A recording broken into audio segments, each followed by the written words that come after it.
Reka nkusuhuze kandi nkwifurize gukomeza kugira ibihe byiza ukomeje kubana natwe mu migano n'amakuru bya Impuguke Info. Nitwa Niyonizera Mustafa Emmanuel, ni amakuru agezweho muri aya masaha. Umunyamakuru Rugaju Rigani Ndayishimiye w'ikigo cy'itangazamakuru mu Rwanda RBA ari mu bafunzwe. Ese kuki yatawe muri yombi? Ese amafaranga bivuga ko yanyerejwe mu ikipe ya APR Football Club Rugaju Rigani akaba yarabigeze mu ruhari, n'iki yakoze turabyinjira mu buryo burambuye. RIB kandi yafunze umunyamakuru wiyitaga umwunganizi mu mategeko, turaza kubyinjira mu buryo burambuye. Ahandi hirya no hino mu isi mu gihugu cya Angola abantu 22 bamaze kwicirwa mu myigaragambyo. Ni mu gihe kandi muri Kivu y'Amajyepfo inkongi y'umuriro yibasiye ikigo cy'imyuga cya Bukavu. Mwayikaze muri aya makuru agezweho muri amasaha. Turi ku mbuga nkoranyambaga zirimo Facebook, X ndetse na YouTube. Bananazwe kandi ugeze kuri wa3.impuguke.com. Reka dutumike tugaruke mu kanya mu buryo burambuye. Abantu benshi cyane rero bakomezaga kugenda bambwira ngo Jeswe wa Mipango, ni gute dushobora kuba twabona uburyo bwo kujya kwiga hanze. Reka nze mbabwire uburyo bwiza bwo kujya kwiga hanze. Ariko igihugu ngiye kubabwira amaginga aya ngaya ni mu gihugu cy'Ubushinwa. Nta experience mbifitemo uburyo nakubwiramo ngo visa bayibona batya, babigenza batya, bagira bate. Ariko reka nkurangira abantu bagiye kugufasha muri ibi bintu.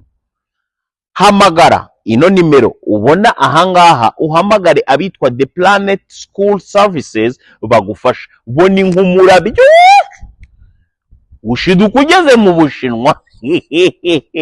Bahamagare bagufasha wongere skills na knowledge.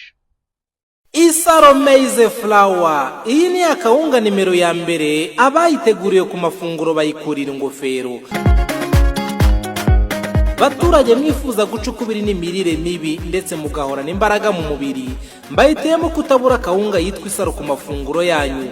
Akarusho kandi nuko ari kawunga yahawe icyemezo cy'ubuziranenge n'ikigo gishinzwe ubuziranenge mu Rwanda, Rwanda Standard Board. Kawunga y'Isaro murayisanga ku maduka atandukanye mu gihugu. Abifuza kurangura namwe nimudusanga ku ruganda rwacu ruherereye mu Kisaro mu karere ka Rulindo, cyangwa muduhamagare kuri 0788 65 14 68 tuyikugereza aho wifuza. Isaro Maize Flour, umwimerere w'ibigori by'iwacu. Ikaze mu makuru mu buryo burambuye. Abari mu munyamakuru Rugaju Rigani bakaba batawe muri yombi. Abantu batatu bari mu munyamakuru Ndayishimiye Rugaju Rigani ukorera urwego rw'itangazamakuru mu Rwanda RBA biravuga ko bafunzwe bakekwaho kunyereza amafaranga ya APR Football Club. Icyo nakubwira nuko amakuru avuga ko Rugaju Rigani yatawe muri yombi hamwe na Karisa Georgine wahoze ashinzwe umutungo muri APR Football Club, icyo kimwe na Mugisha Frank uzwi nka Jangwani wari usanzwe ari umuvugizi w'abafana b'ikipe. Uko ari batatu batawe muri yombi ku mugoroba kuri uyu wa gatatu tariki ya 30 Nyakanga 2025.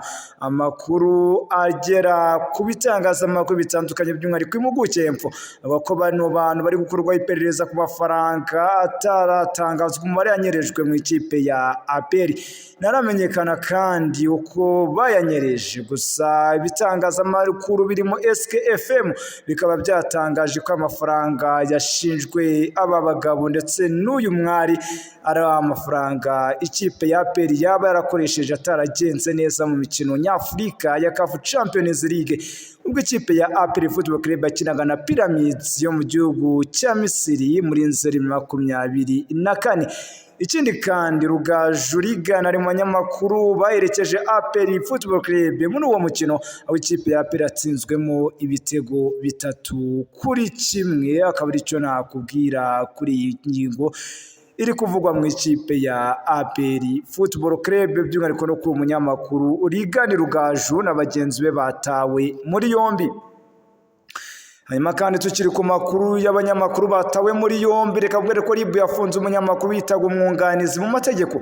Urwego rw'ubugenzacyaha RIB rwafunze umunyamakuru ukurikirana no kwiyitirira umwuga w'ubwavoka no kwaka amafaranga umugore w'umugabo ufunzwe yamwizezaga ko azamwunganira mu rukiko. Uyu munyamakuru kandi icyo nabwo nuko nyuma yo kwakira amafaranga yaje guhamagara kuri polisi ya RIB ya Gihango mu karere ka Rutsiro avuga ko aje kunganira uwo yise umukiriya we.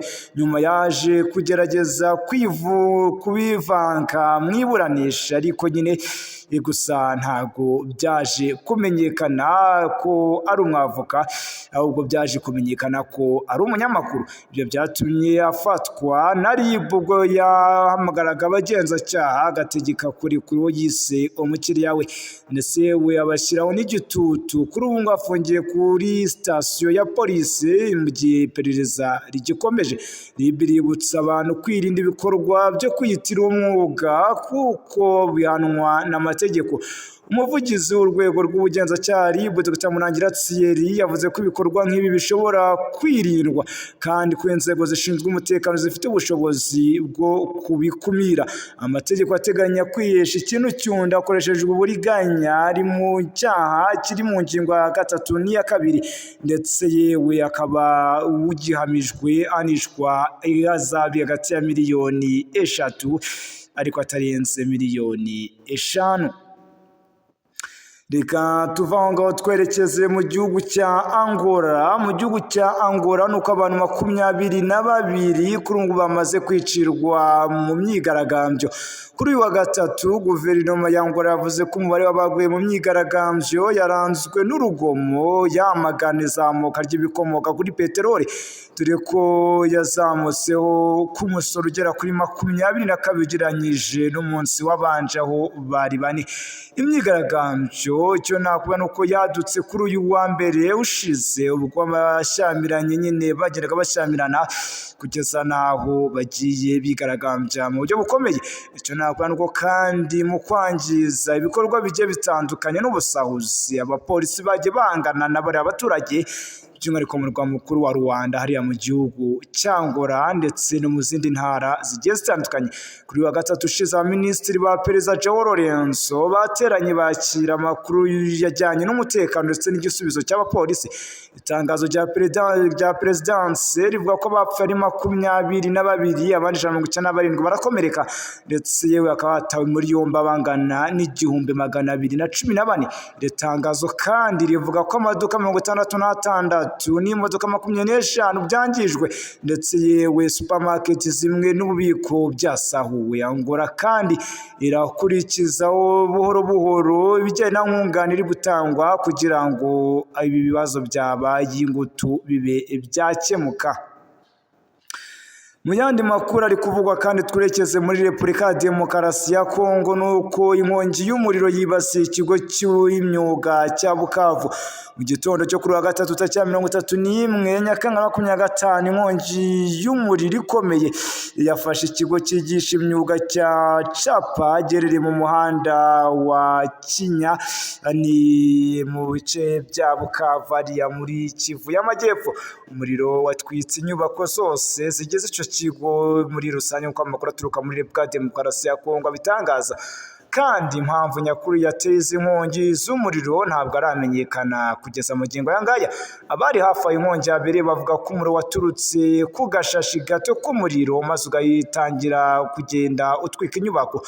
Icyo nakora nuko kandi inzego z'ubutabazi zishinzwe kuzimya inkongi z'umuriro zamaze gutabara kugira ngo barebe ko ibintu bihagaze. Icyo nakubwira kandi nuko kugeza amagingo ya ngaya bwo inkuru kugenda isohoka hari hakiri gushakishwa andi makuru. Ni nanga nsoreje amakuru aragezweho muri aya masaha y'amanywa, by'umwihariko kuri uyu mugoroba. By'umwihariko twagarukaga ku ngingo irebana n'abanyamakuru, barimo umunyamakuru wafunzwe akekwaho kugira uruhare mu kuba yitiriye umwuga utari uwo, ndetse n'umwe mu banyamakuru bakunzwe hano mu Rwanda n'abatari bake, Bwana Rugaju Rigani, watawe nawe muri yombi n'urwego rw'ubugenzacyaha RIB. reka tukomeze kwaga tuti amakuru kwaza kugenda amenyekana by'umwihariko kuri iyi dosiye tukaza kwabagezaho mu biganiro byacu bita mukomeze kuba natwe mu biganiro n'amakuru bya Impuguke Info, mukomeze kandi no kugubwa neza mu bana natwe mu biganiro n'amakuru bya Impuguke Info. Nitwe Nonizera Mustafa Emmanuel nisanga amakuru masaha y'umugoroba.